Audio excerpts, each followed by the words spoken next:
Assalamualaikum warahmatullahi wabarakatuh. Hello everyone, my name is Arif Kalkausar from the Information System Study Program NPM 24311066. Here I will explain the material Managing in Global Business Environment. Enjoy watching. Managing in Global Business Environment. Pengertian manajemen global. Manajemen global adalah aktivitas manusia dalam organisasi yang menggunakan sumber daya dan fasilitas untuk mencapai suatu tujuan.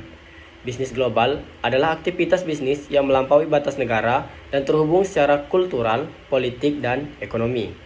Perusahaan bisnis global memiliki kantor pusat di banyak negara dan menggunakan sistem pengambilan keputusan desentralisasi. Manfaat lingkungan global. Yang pertama, membantu bisnis dalam mengidentifikasi peluang. Apabila bisa menganalisis lingkungan bisnis dengan baik, maka identifikasi peluang yang menguntungkan lebih mudah, di mana kamu dapat melakukan perubahan atau bahkan memanfaatkan alat tertentu dalam menyelesaikan permasalahan bisnis yang ada. Sederhananya, para pelaku bisnis mampu memahami peluang pada lingkungan bisnis secara maksimal, sehingga melakukan langkah yang lebih maju dari kompetitor. Yang kedua, membantu bisnis memanfaatkan sumber daya. Lalu, jika bisnis mampu melakukan monitor pada lingkungannya dengan cermat, maka dapat membantu memanfaatkan sumber daya dengan sangat baik. Tidak hanya itu saja, lebih analisis lingkungan bisnis juga dapat membantu perusahaan melacak ataupun memantau sumber daya untuk kemudian diubah menjadi suatu jasa atau produk.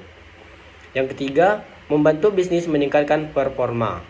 Kemudian, bisnis yang mampu memperhatikan lingkungan dengan baik, maka dapat meningkatkan performa mereka sesuai dengan perubahan yang sedang terjadi. Tujuan dari beradaptasi dengan kekuatan eksternal, maka dapat membantu bisnis meningkatkan performanya untuk bisa bertahan lama di pasar. Tantangan utama dalam manajemen bisnis global, yaitu yang pertama, regulasi internasional. Yang kedua, risiko politik dan ekonomi. Yang ketiga, perbedaan budaya dan bahasa. 4, perubahan teknologi. Dan yang terakhir, persaingan global. Berikut ini adalah langkah-langkah dalam menghadapi tantangan bisnis. Yang pertama, mengidentifikasi tantangan bisnis yang dihadapi. Yang kedua, mengembangkan metode pengelolaan risiko. Yang ketiga, menerapkan rencana kontingensi. Yang keempat, melibatkan seluruh organisasi. Dan yang terakhir, melakukan evaluasi dalam pembaharuan rutin.